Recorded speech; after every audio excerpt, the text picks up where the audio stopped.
Hey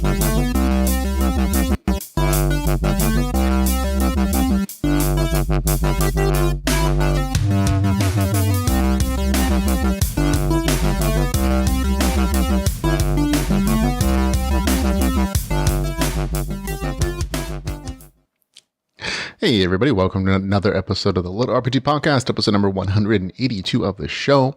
I'm Ramon Mejia, here to bring you the latest LitRPG news, reviews, and of course author interviews. This week I have 5 new LitRPG reviews for you folks at home, and this week is mostly first-time LitRPG authors with segment 1 review. Everybody else on the show this week, it's their first time as an actual published author, or their first time writing LitRPG novels, so see how that turns out. But this week we'll be reviewing Your Anus is a Gas Giant by Robert Bevan, not one of the new ones. Shade's First Rule, then Sky Realms Online. After that it'll be Varnoth. Then last but not least, the Warp Force. So all kinds of neat things coming up for the review. But before we go into that, of course, we're going to go into LitRPG news.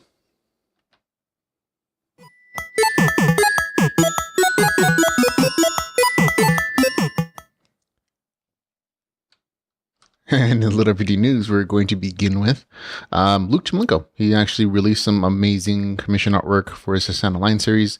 This one is of the Webwood. I'm going to zoom in here a little bit for the people who are watching on the video version of the podcast. But golly gee, this thing looks amazing. I mean, that the level of detail work, the third spider in the corner there that I honestly didn't see until right now, is stunning. I mean, this is amazing. This should actually be cover art for some of the stuff. It's really this pretty, and I absolutely adore it. So keep pushing out these nice little surprises, Luke. I'm a super huge fan of this type of like extra stuff you do for your fans, because you love them and because it makes them happy, of course, but also because they're just neat. So thanks. We'll have a link in the show notes if you want, of course, check that out. Also in LitRPG news, Gabriel Rothwig, author of I Am Gamer, Warrior Academy, Earth Online, and some other stuff. He started his own YouTube blog called GameLit, which is like the same name of his fan group, where he's apparently going to be reviewing GameLit, LitRPG, and anything else he kind of wants to. For the first episode, he's reviewing Limitless Lands, Power Mage, The Land, and The Bathrobe Knight. Gabriel honestly is a super entertaining personality. I've spoken with him on many occasions, done podcast episodes, reviews, interviews as an author, but also other just like quirky things. I think we even did like it was a live streamed writing contest where we were just like writing things like through authors, and we're just like write something, the other person would pick up, write their own story, and then the next person would pick up, write their own story. And we would just go round and round in a circle of like just storytelling, and it was very entertaining. He's always really creative, and he has a definite character personality, which if you love his stuff, you'll love this as well. Just if nothing else, then because he's entertaining as a person. So definitely go check that out. We'll have a link in the show notes to go look at his podcast blog. Also in LitRPG news, we have Jeffrey Falcon Lowe, author of the Slime Dungeon Chronicles. He is putting together a special anthology for Dungeon Core Stories, or Dungeon Stories. He's actually said that this might be a regular thing, but he's testing the water with the first one. There are a bunch of rules and options of like putting things together. I think this is still kind of a loose thing in his head, but he's going forward with it, which is like the important part of it. The deadline for application to submit your stuff to him is on August the 15th. There's a bunch of qualifiers in the comments there on the Facebook page as well, if you want to check that out. So, because he kind of clarifies how he's doing payments, if he's doing revenue share or not with this first one, and the number of like other little tiny details and rules that you're going to want to be aware of before you submit, of course. We'll have a link in the show notes. You can also find the same post on his group, Dungeon Corps. So also a nice place to find nice Dungeon Core stories.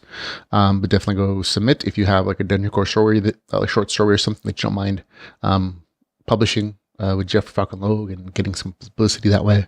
So there you go. Okay, on to stuff that is out now. This is stuff I haven't reviewed, but it's out currently. That includes Viridian Gate Online, Inquisitor's Foil, the Illusionist book number 3. I've actually enjoyed this series quite a bit. This is the one in the Viridian Gate side series that takes place before the main VGO title. Like this takes place like a year before any of that occurs. So this has all the places to like roam and explore and world build without affecting or even interacting with necessarily the main storyline for the Viridian Online series. Also out is Imprisoned Online, Gaming the System, as is the 6th book in the Stroke Tower series. I'm a big fan of this series. It's always very interesting and good with the game mechanics and good with like the storytelling. It keeps getting bigger though. I think the part of the story I like the most is the world storyline. It is. I also like the RPG one. And the sci-fi one. The other ones, I'm not, the steampunk portion of this, I'm not as big a fan of. But it's an entertaining story and has a lot of fans. And I hope I have time to read it. The thing with me is when I've had less time to read, just as a kid, sort of a right to make a living. And so I've had to put down like a couple of series that I really enjoy in favor of reading new stuff from new authors. And that's just an unfortunate synchronous. Also out right now is Still Ain't Dead, the Ex-Wife Odyssey, book number 1. That is out. I heard it's kind of humorous. Also out is Labyrinthine by Leo Spirit Blackman, who's written some other stuff in Liberty genre. Also, the 3rd book in the Tower of Power series, The Grand Tournament, is out. And there we go. That's it for new stuff that I haven't read yet. That is actually out now. New audiobooks. There are quite a few here. You might enjoy them. Side Quest Unity, Awaken Online, by Travis Bagel. That is an audiobook, so definitely go check that out. Skyroams Online, Grayhold. This is actually the same title that I'm actually reviewing on the podcast today. The author and the publishers got the audiobook to come out at the same time, so good for them. That's not an easy thing to do, but you can read it as an ebook or listen to the audiobook.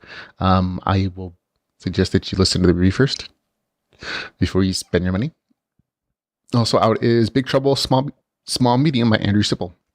This is the story series that's set in the same universe as the Threadbare series, but it's not the same main character necessarily. There are some crossovers between some of the characters, but it's in the same world, so it has the same world building, has the same RPG mechanics, even ties into some of the same storylines eventually, like connects them. But this is, again, a different series. It didn't do quite as well on the ebook side of things, and that just is what it is. I'm always slightly confused because this isn't published by the author directly. The audiobook is published by Podium Publishing. So the cover art's always different for these stories, and they're hard to connect to the more popular sometimes series. So just be aware that this is that series. Also out as an audiobook is Universe ICS Book 1 Soul Catcher. So there we go. All the audiobooks this week, with the exception of maybe Skyrim's Online, which I'll talk about the review this week, have had good reviews. Like Awaken Online, awesome, 7 out of 10. Small Medium Big Trouble, 7 out of 10 for me. Soul Catcher, I don't recall. Sorry. But you can always look it up on the LitRPG database. We have it on our website, litrpgpodcast.com. So you can check out all our reviews there.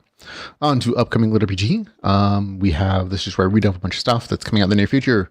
Skip ahead if you want to, but there are new editions. We have Hero Go, Champion is Playing book number 3 out on August the 5th. August the 5th as well to be Shadow Sun expansion, the 2nd book in the Shadow Sun series by Dave Wilmarth. That's the post-apocalyptic RPG story from Dave Wilmarth. Enjoyed book number 1 immensely. August the 7th will be NPC Lives, number 1, Tales of the Dead Man Inn by Daniel Shinofin. This is the collection of short stories set in the Alpha World series. Also out on August the 8th, it'll be The 5th Realm, Thames Realms, book number 5. August the 8th, it'll be Invasion, book number 1, Second Chance, written by Vasily Mahenko. August the 10th, the 6th book in the Eden's Gate series called The Ascent. Ball of Evolution actually finally has a pre-order. I think Blaze Corbin got a little annoyed with me when I mentioned that this missed its publication date. It was supposed to come out, I believe, at the end of July, and there were just issues. So it's not a big deal, but I ended up taking it off the upcoming list because there was no actual release date, and the author just put it up. The author and the editor, Blaze Corbin, is doing the editing for and publishing of this novel on Amazon. Put it up on pre-order, so yeah, I'm honestly genuinely happy for this. I made a pre-order. I haven't read the book and we're not where it wrote, but based solely on the recommendation from Billy Torvin, and from some of the things from the people, it seems like it's going to be a good story. So I'm looking forward to reading on August the 12th for Ball of Light Evolution. August the 12th also is Dungeons of the Crooked Mountains, Underdog book number 1. August the 15th, Scamps and Scoundrels. August 22nd, Dragonheart book number 2, Iron Will. August the 30th, third book in the Galacticon series. August 31st, Zones of Alacria. August 31st as well, this one's new to the list. Darkness Name, Darkness Online book number 1. The author contacted the podcast, said it is a literary story, that she's been working on it for quite a while, has been in the groups on Facebook to make sure she's knows what LitRPG is and is part of the community. So I dropped it on at her word that it is a LitRPG story. I'll give it a read. On September the 2nd, it'll be Game of Villains, World of Cards book number 1. On September the 6th, Cliffs of Eldamar will be out. That's the second book in that series. September the 9th, Blood of Fate, a LitRPG Wuxia series from Dan Sergenlinoff, author of the Level Up series. The second book in the Gloom series, called Gloom Plus 2, will be out on September the 10th. Didn't care for book number 1 personally. September the 17th, the Bibliomancer Completionist Chronicles series. This is the collaboration between James Hunter and Dakota Crowd, set in the Completionist Chronicles universe, though. Out on September the 19th, this one's new to the list, Skulls of Atlantis. So this one's actually written by Edwin McQuay, who's he's published LitRPG before, so I'm assuming when he says LitRPG, it is called a LitRPG GameLit pirate adventure. So we'll see how that turns out. I'm not a fan of pirates or sea battles, but definitely give it a chance.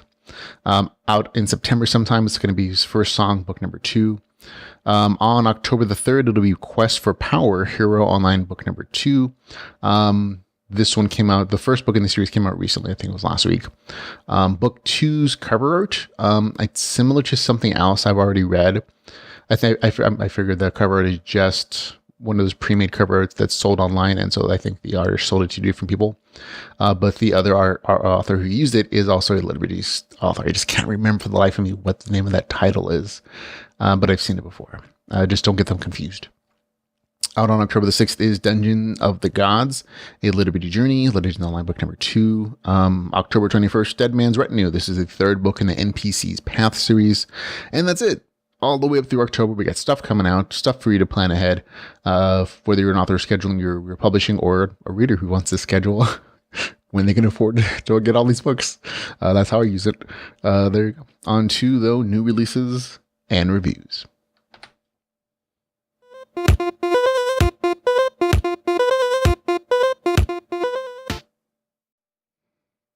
Okay, first up is Your Anus is a Gas Giant.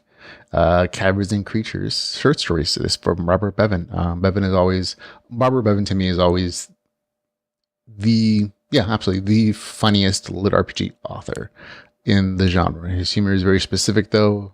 It's a lot of cursing, a lot of poop jokes, a lot of potty humor, tons of your mama jokes, or like I banged your mom kind of jokes. Lots of sex references, a lot of great banter between the characters. I think that's probably the biggest highlight of the stories. And he, in between writing his larger novels in the Critical Failure series, essentially, he writes a bunch of short stories. And they're always gems.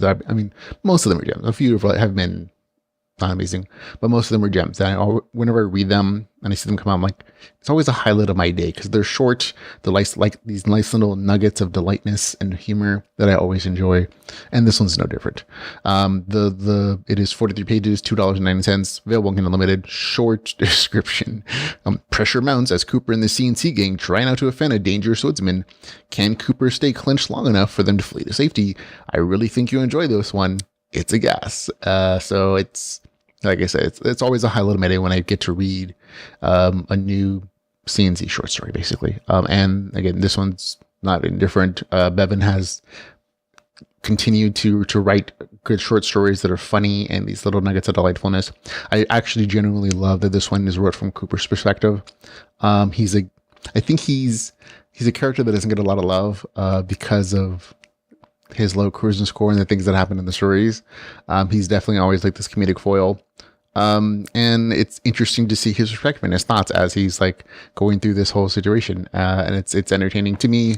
And again, this is a very specific kind of humor. I call it like the Kevin Smith kind of type of humor, where it's very just like potty humor, lots of cursing, and you kind of have to be cool with that kind of humor. If you're not, don't read it. It's a specific kind of humor. But I personally really enjoy it. So there you go. Score 7.6 out of 10. This is actually the novel that got the highest score this week from the podcast, with the score begins 7.6 out of 10. For Your Anus is a Gas Giant, Caverns and Creatures. And next up we have Shade's First Rule, Divine Apostasy, book number 1, written by AFK. Yeah, there's a pun there. It is 431 pages, $4.99. It is available on Kindle Unlimited. Here's the author's description.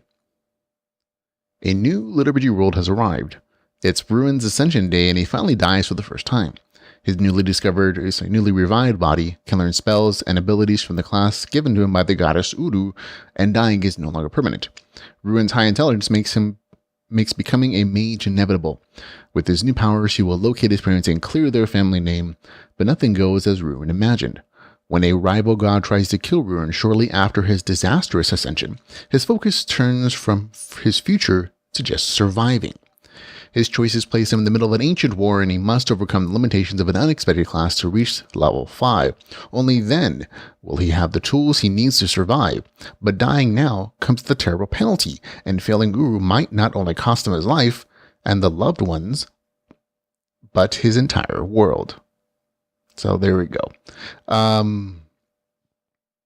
This is the first book from an author who's written some other stuff.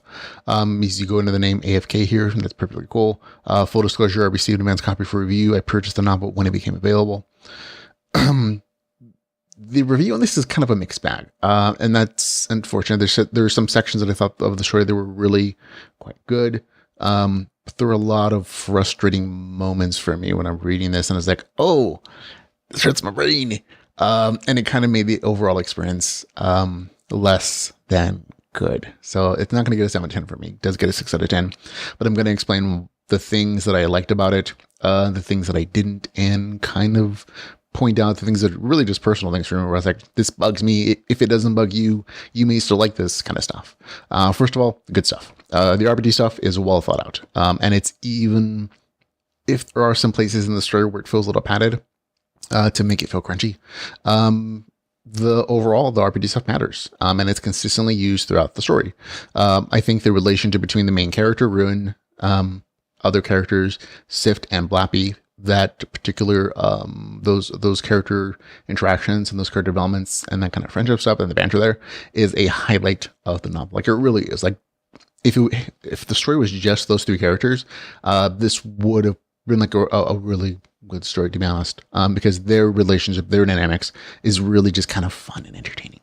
The story to me was really best when it was just kind of chill and relaxed and just flowed with some of the aspects I enjoy, like that relationship building, the casual dungeon diving, or kind of even like the more mundane moments in the story, where the main character is like talking to his class trainer, seeing what options there are, some of the points where the main character is trying to develop his character class, and just like the chill, like regular, like life moments. Those to me are amazing opportunities to world build, and the author really highlights what makes this world special, when he's just kind of letting the main character flow through this world and kind of showing from his perspective what's different about it, what's amazing, what's not, what are the flaws, what are like the potential conflicts in this world that are going to develop into story points.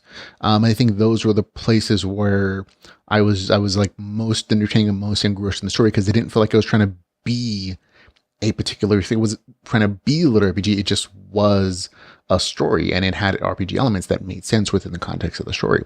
When it felt chill, I thought those were kind of the best places, and they felt the most genuine, like they had the most potential. So there you go. Those are the good points of the story that, like I said, there are good things of the story that I liked, and onto the stuff that kind of frustrated me.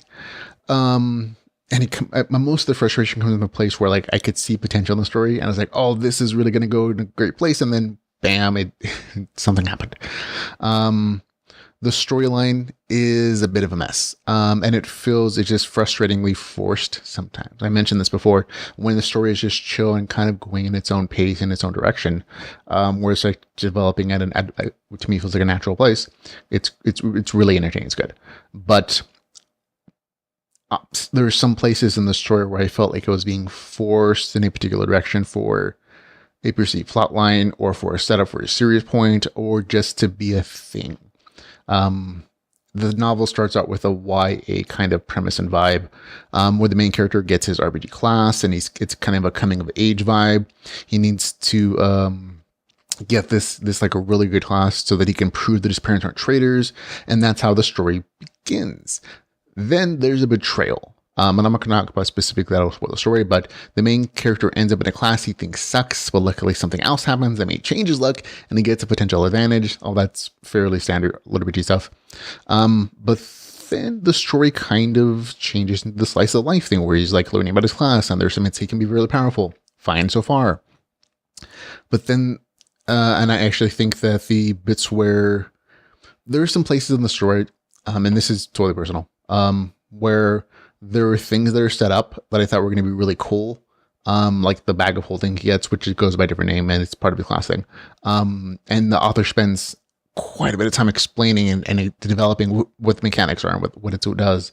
And I thought this is going to be like, oh, this has to be like a really big key, because this is really cool. And I've seen this done before in like tabletop games. And then it just doesn't do anything later in the story. And I always felt like those were going to be cool moments, and then they weren't developed. So why have them in the first place? You know what I mean? But the points that I'm cutting into is like there are these story twists that felt like forced. Like as soon as that portion of the story is done, the story makes this twist where he's forced into this like chosen one storyline, and the main character is suddenly hunted. And then there's like another twist where the story feels like it's forced into this rogue dungeon dive kind of test thing, and then forced again later into like this cultivation story. And then like it ends on this like gigantic cliffhanger.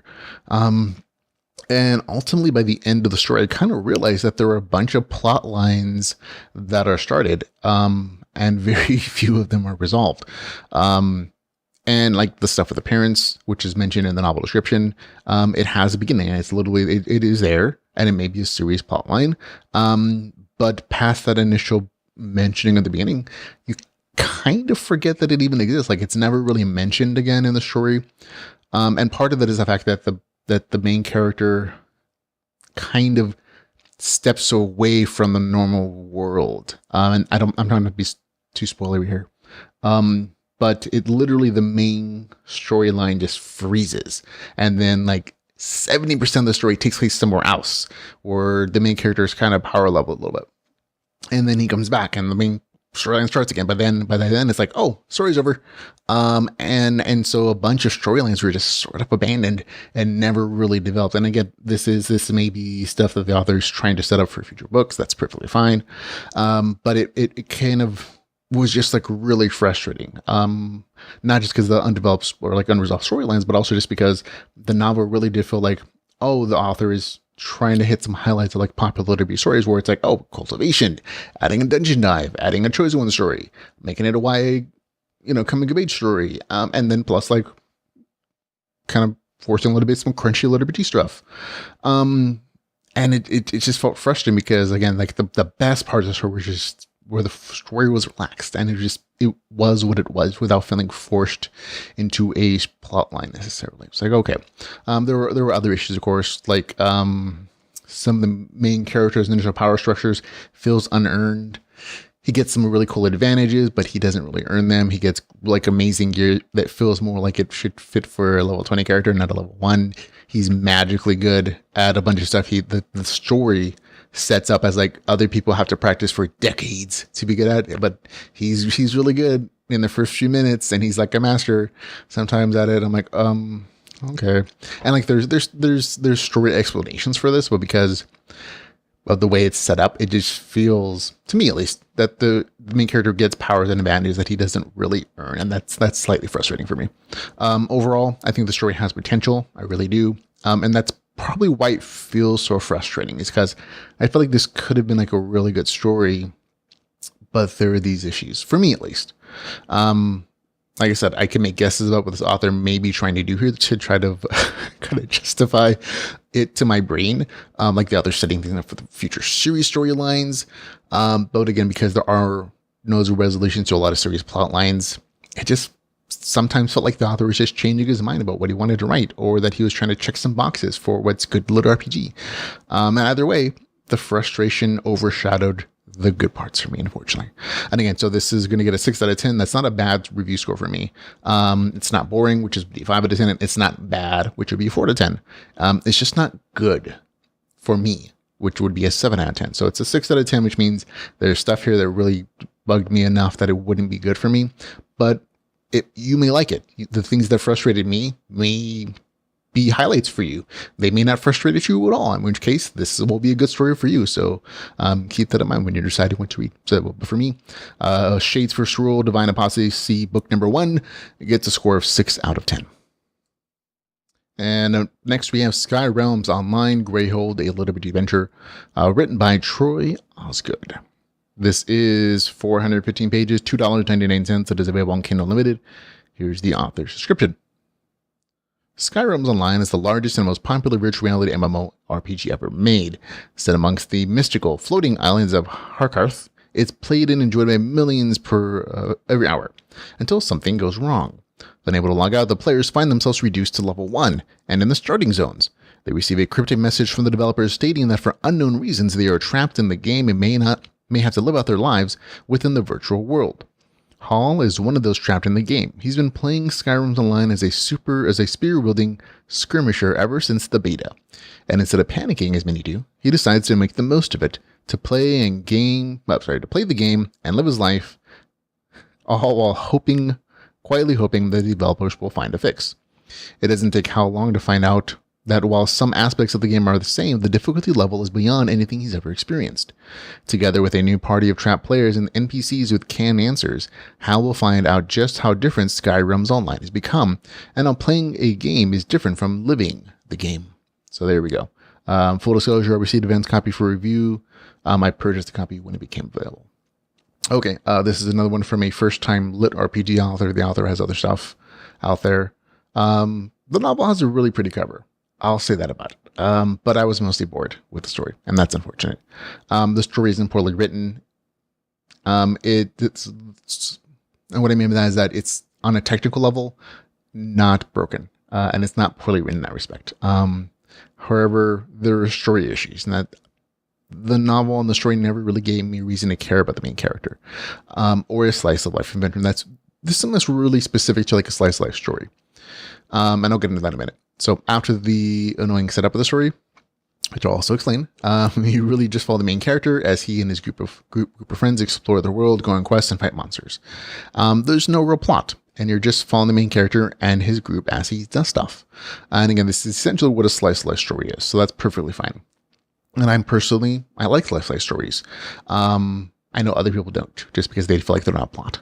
However, if you're going to do a slice of life story, and there's not going to be a plot, obviously, then you need to give me some other reason to like really want to stick around and with the character besides plot. Either, generally, I love the main character and I want to follow him on his adventures because I like him, or the action is so good that I just can't wait to get to that next fight, or the game mechanics are so neat that I want to see how it unfolds and develops. And so those are the highlights and the reasons why I personally like slice of life stories. And even though there may not be like a real plot or like saving the world or whatever the case is, if there are some other aspects of it that are so enjoyable, I'll be more than happy to follow this main character on his journey for multiple novels because it's interesting. There's something else besides plot that I'm still, engaged in.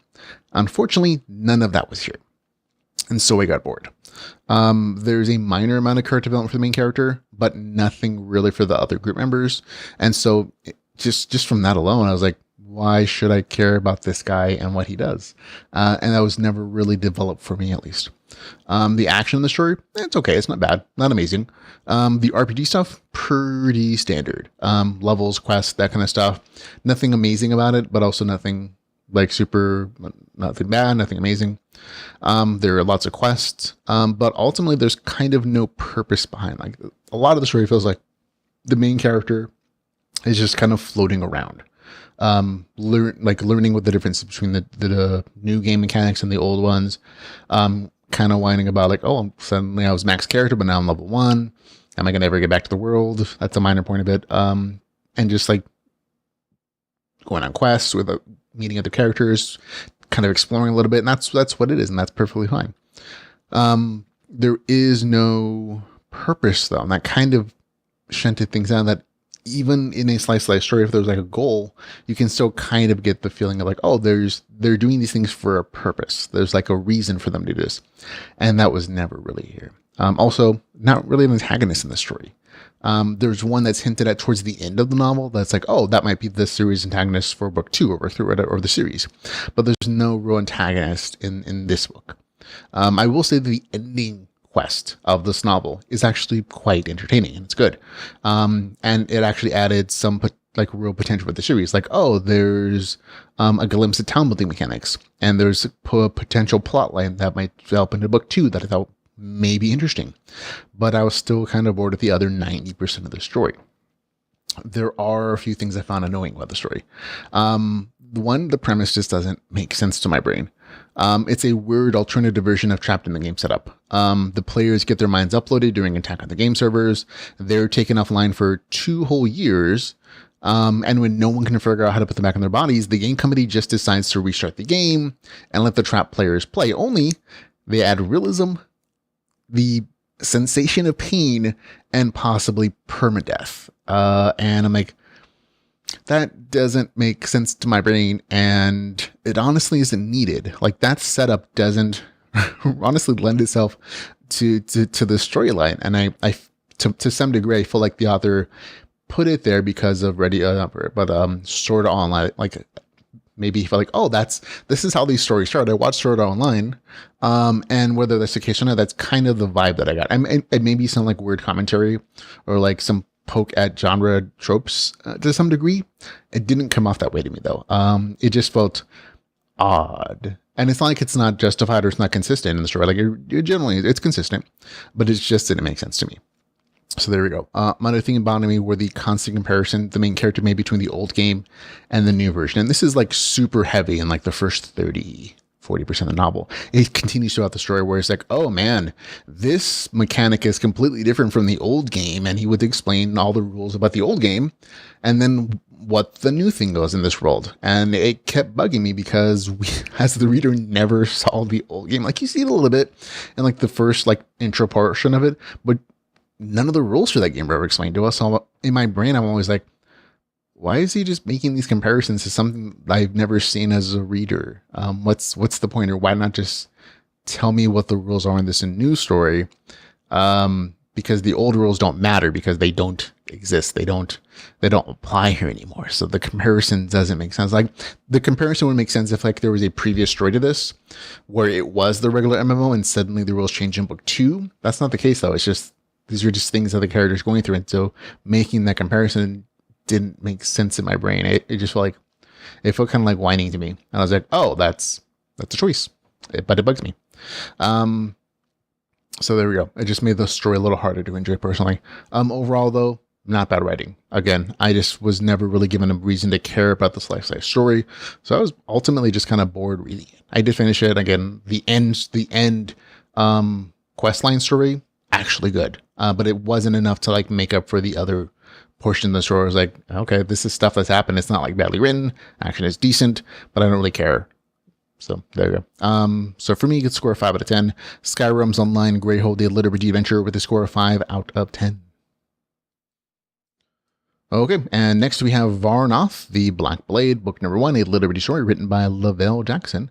It is 344 pages, $2.99. It is available on Kindle Unlimited, and here's the author's description. What would you do if you woke up without memory, crucified and on the brink of death? Varnoth the Shadow Panther must struggle to survive in the cruel world of Alberta. He must use his natural-born skills in his fantasy LitRPG to explore the land, complete quests, conquer dungeons, craft potions, destroy terrifying monsters, and find answers to his questions. Who is he? Why was he crucified? So there we go. Full disclosure, I received an advance copy for review of the novel. I purchased a copy when it came. I actually purchased 2 because I want to be supportive of this author. In addition to that, you should be aware that Lavelle Jackson is the host of the Lit Reroll podcast. where he does a lot of reviews, and he's a member of the community. And you know, I like the guy. I've had interactions with him on a semi-regular basis. So just full disclosure of that particular relationship. This novel is the author's first novel. And he's undoubtedly nervous about how this story is going to be received. I can absolutely empathize with that. And I try to be super supportive of an author when he's first publishing, especially if it's the first thing he's published. Like, because I remember that feeling, doing that myself. So I try to be empathetic about that. I even bought 2 separate copies, not Kindle Unlimited, bought 2 separate copies of the story just to be supportive of somebody I like and somebody who I can empathize with, essentially. However, as a review of LitRPG, the review has to be 100% honest. So I want to make sure that's perfectly clear. So there are issues with the story that essentially stopped me from really enjoying it. The author initially wrote this on the real road as almost this serial story. And you can kind of tell there are shifts in the storyline. But he has a nice following there. There are people who've really enjoyed it online, and they've left nice reviews on Amazon. So it's like, not like nobody likes this. But for me, there were some larger story issues, especially with some of the game mechanics, that just stopped me from enjoying it. But if those things I'm going to talk about don't bother you, give it a read, man. I mean, seriously, go give this a chance. Either way, give the author a shot. Just realize what you're getting into. And I always try to be completely honest about things that may bother people. This is a first novel. This is a first story publishing. And sometimes it kind of shows. And I'm not saying that to be mean or anything. I'm just like, oh, this writing has potential, and it's going to get better. I don't know, as long as the author continues to work on improving the story, improving his craft. But there are things in the novel that I'm not going to talk about. It's like, oh, these are, yep, I remember doing that myself, or like, you know, kind of stuff like that. So I'm just, if you're going to purchase this and you're going to spend money on it, you have to be aware of that. I think that's only fair. So there we go. But again, I still encourage you to give it a chance if you want to be supportive of the author. Okay, stuff I liked. I like the main character. He's actually an interesting character. He's not human. I genuinely like that part of it. It was nice to see a non-human protagonist who gave like a little bit of a different experience. He's in the way he's described in his thought processes, he's mostly human. So I'll say that. 2, the RPG progression is a part of the story consistently. So I did enjoy the fact that the RPG stuff was throughout the novel. It seemed to matter to various degrees, but it is consistently applied at least. 3, there's a nice variety of monsters and enemies. So you get a nice different groupings of creatures to fight. The story is very focused on action, which is always a big plus for me. 5, after the 30% mark in the story actually takes a very interesting dark turn that I think some readers are gonna enjoy. Like, it gets a heck of a lot more graphic. The stuff that enemies and bad guys do it's a lot darker. And even some of the actions of the main character definitely take on a darker tone. And I think that's probably going to be a highlight for some readers who get that far. Okay. Issues. This is a longer list, unfortunately. And again, it's a lot of the stuff I'm going to talk about is stuff that's like, oh, this is storytelling stuff that the author is going to figure out at some point. Or it's like game mechanics where it's like, oh, this might have been fixed with a little tweaking or like an expansion in some spots. But I can only judge the novel by what I'm given, not by what it can potentially be. So for me, here we go. Combat is probably my biggest pet peeve with this novel. And it was such a big deal. In my brain, I kind of had to just accept at some point that the combat was going to be this way. Otherwise, I would have had to stop reading. Combat almost always goes the main character's way with very little effort, and usually with him not getting hurt. And it's kind of the biggest issue for me. Not because the fights are easy or because the main character comes off as overpowered, but because there's no RPG system in place that justifies it. And that's kind of it's a thing for my brain when I'm reading descriptions and then I'm looking at the stats and the numbers and the RPG mechanics and they don't match up. Like, there's no justification for him being this overpowered, which means to me that there's like this, it's like this dissonance between the math and the descriptions where my brain's like, no, this doesn't work in my brain. And it starts rolling off with numbers about why this doesn't work. And that's consistent throughout the novel. Like, the author, in all fairness, he warned me about this in advance of reading. He's like, Ramon, here's my thing to read. I think you might have an issue with this. I'm just letting you know in advance. And he was totally right. So that's fair. But again, my brain just couldn't like process. And just like some examples of like the main character often, not always, one shots his enemies, whether they're his level or not. A lot of times they're higher level than him. Some enemies are in complete armor, and they're in groups, and he one shots them all at the same time. And I'm like, oh, okay, I'm like, I'd like to see the math behind that to see if that justifies it. And in other places, it's like the main character is saved by his fur, which is thick, and or his quickness. But like the same rules aren't applied to the enemies, whether they're human or monsters.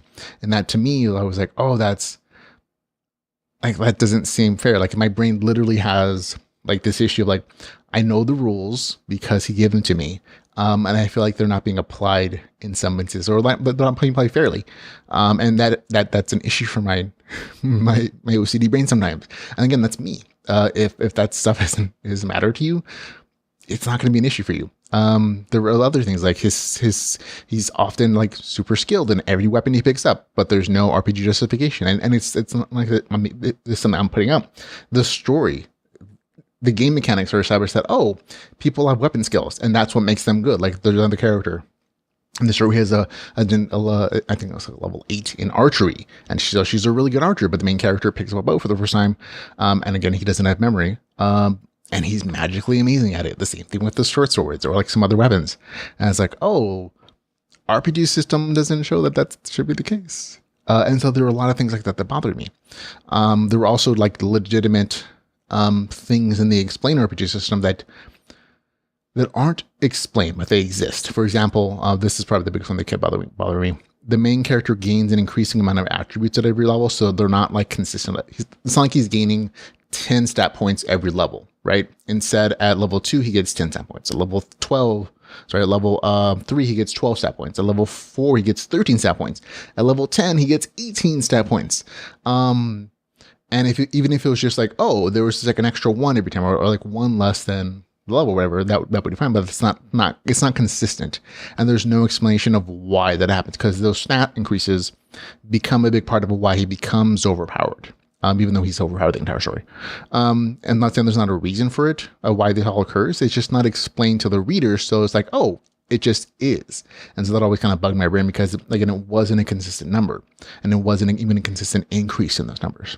And there's really no explanation of why that's the case. Like a lot of the stuff is like, I feel like the author knows it in his brain, or he has it on paper, but he doesn't put it in the story so that I, as the reader, can also understand that.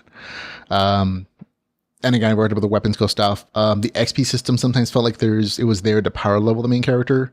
For example, like inconsistent XP for the same level monsters, quests that give bloated XP rewards for literally just kind of doing nothing. The biggest example would be the main character gets like 1,000 experience points for guarding a caravan. Only nothing happens during the trip, so he gets the XP for just literally sitting on a wagon going somewhere. Yes, some of this is sort of story justified, and that the main character has to fight a big bad guy who's like super higher level than him, which also never made sense because nobody's that high level. And there's no justification of how he got that high level, the bad guy anyways. But still, I totally understand it from a story perspective. The main character has to gain a lot of levels very quickly to face this bad guy at the end of the story, right?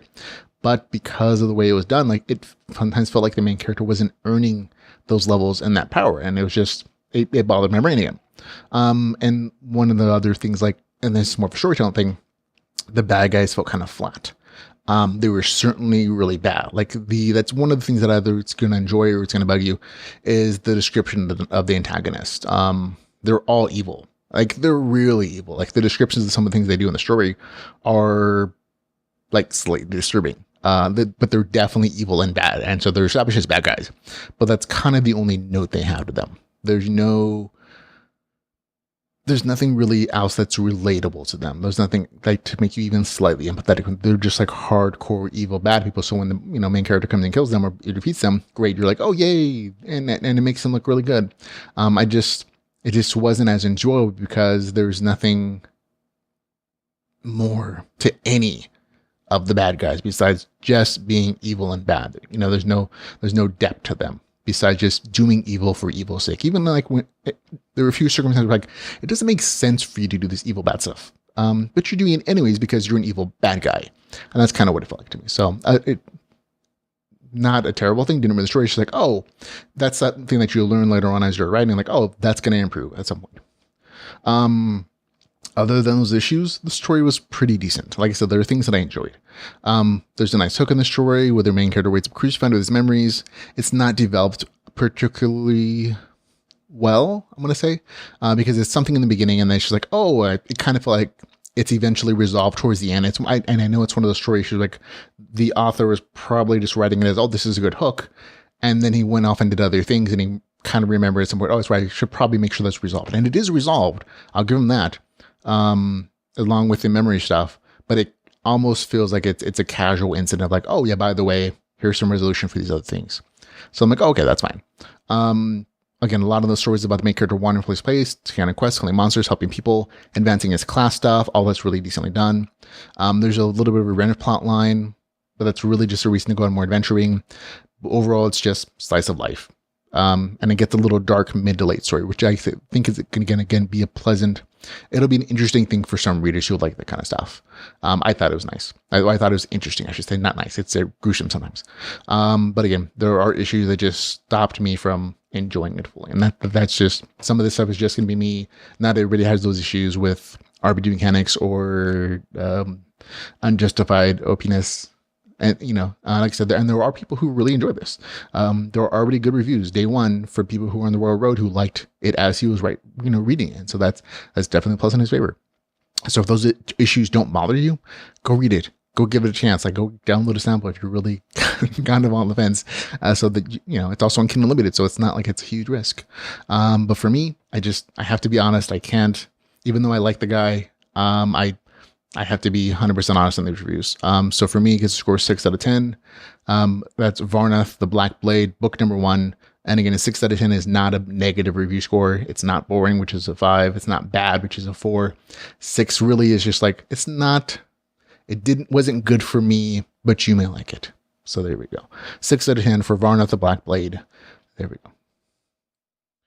And next we have The Warped Forest, a 100 Halls LitRPG and GameLit novel, Gamemakers Online, written by Thomas C. Carpenter. This is 317 pages, $3.99. It is available on Kindle Unlimited.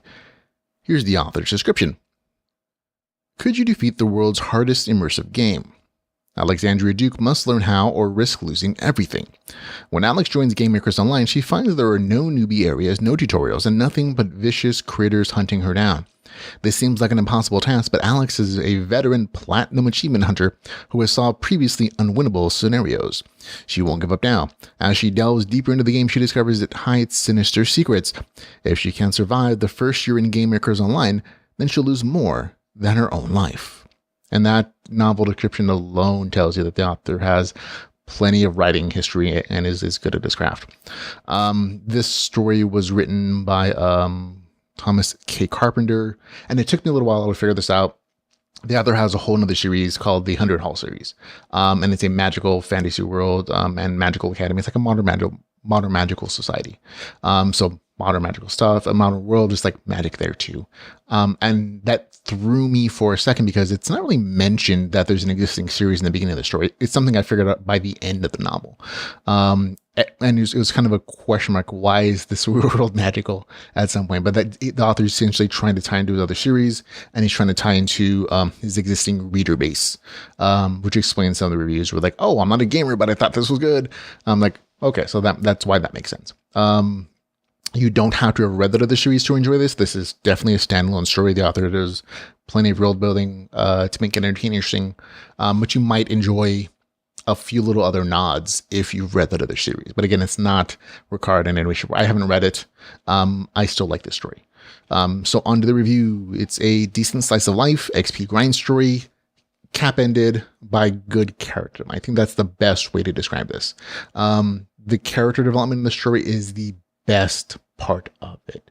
It's genuinely good stuff. Like, especially, I don't want to say compared to other things I read this week, but it's good. Like it's like you said, you can tell the author has experience writing some other stuff because it's done so well. The LitRPG stuff, not as amazing, not as good rather, because again, the author doesn't have as much experience writing it, but it does exist. You can tell the author has gaming experience. There are also issues I had with it, and I'll get into that. The main character in the story goes from her trailer home to a magical academy where she has a chance to get a top-notch magical education in a game-related house where she gets to level up to play a special kind of game or get kicked out. That's kind of the premise of the story. And I'll be honest, like the magical academy, so I'm like, why does the real world have a magical academy story, but the game stuff doesn't? And like I said, that the thing tying into the other series is why that's the case, if it ever confuses you, like it did me. The main character is developed really well in the first 10% and the last 15% of the novel. Like I said, I was instantly rooting for the main character as soon as I learned about her and her situation and the things she does.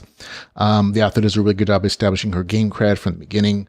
And even though I kind of foresaw how the real world storyline would turn out, it didn't make it any less enjoyable because it was well written. Like I said, you can tell if the author has good writing chops in that respect, just from those first and last portions of the story. Again, I'll mention this again, like the real world story part. I'm like, why is this a magical modern world? Like that doesn't make sense. Like I actually think that there's a slight dissonance between there being a magical modern world and there still being a virtual reality where people play virtual reality games to have magical powers.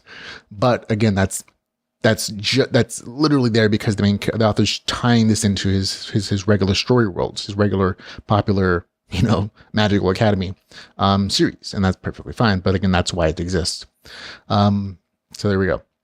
The main character is in the game world by the 12% mark. It takes place mostly there.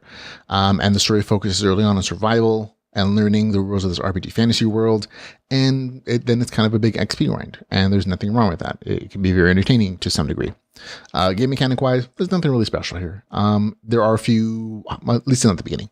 You get levels, you get stats. The main character gets her class. There is a nice expansion of like spells and how she intelligently uses them to grind XP. I thought that was really nicely done. However, there is a connection between the real world and the magic in the magical world and the RPG fantasy VR magical world. It's not particularly detailed until the end of the story. But you see the connection. There are quests, damage notifications, item descriptions, some regular crafting. I actually thought the crafting was nicely done. And this is the part that kind of bugged me. There are several time jumps and level jumps that bugged me. The main character will suddenly, it'll be like, and then 5 weeks later, or like, and then 6 weeks later. And it's not like it's a one-time thing. It's because the story is supposed to be taken over the course of like apparently a year or like whatever semester it is. There are these big time jumps where the author skips the grind essentially, even though, so he'll essentially, and this isn't like badly done. It's the thing that bugged me is that the author will set up the fights like, oh, these are the monsters that I'm going to fight, or the main characters to fight. And then 5 weeks later, now I'm level 2, because I fought those monsters I set up. And that, why I don't have a huge issue with that.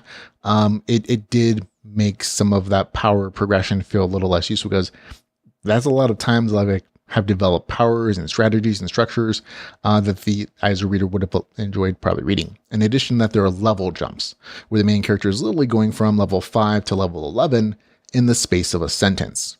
And that I kind of have a bigger problem because there's a lot of levels there where she gained powers or strategies where it's like, oh, suddenly she's just more powerful and there's not really a huge justification. There's an explanation for it, there is, but there's no, I don't feel like the power is earned. And it happens multiple times in the story where she goes from 5 to 11 or from 0 to 16 in a paragraph. And I'm like,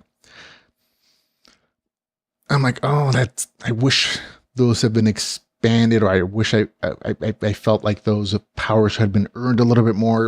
It doesn't ruin the story or anything, but it did lessen it a little bit. So the story is still enjoyable. I'm not saying that this ruins any shape or form, but again, it just made it slightly less enjoyable on the RPG side, which is why I say the middle RPG XP grind is like, it's okay. It's fine. The big highlight, the big selling points, the thing that made it really like entertaining for me are the end caps, the character development stuff. Those are the parts that really shine out. Overall, again, this is a well-told story. Does a good job of developing main characters. World building is done well. There are enough like Ready Player One type pop culture references that it was funny, with even if it does feel a little forced. And while the XP grind is a bit wand-wavy at times, the good character development really does make up for it. So for me, this gets a score of 7.1 out of 10. Again, it's on the lower end of the good scale, but it's a good, entertaining story. That's The Warp Forest, a 100 Halls LitRPG and GameLit novel, Gamemakers Online book number 1, with the score 7.1 out of 10. Okay, ladies and gentlemen, that's it. We're done. The show is over. Thank you very much for hanging out with me today. Remember, you can follow us on Facebook, on Twitter, on YouTube, on Patreon, on our website at litrpgpodcast.com. All the places to hang out with us, and a bunch of other places. We'll have links in the show notes for other groups on Facebook where you can hang out with authors and readers and chat about this genre that we all love, LitRPG. And if you enjoy the podcast in any way, shape, or form and you want to support us, you can find out all the ways to do so at litrpgpodcast.com/support. So there we go. Then again, if you want to support us this week, just go try out some of these authors that may or may not work for you. There you go. Thank you very much for hanging out with me today, ladies and gentlemen. And until we can hang out again, remember to go read some LitRPG. Goodbye, everybody.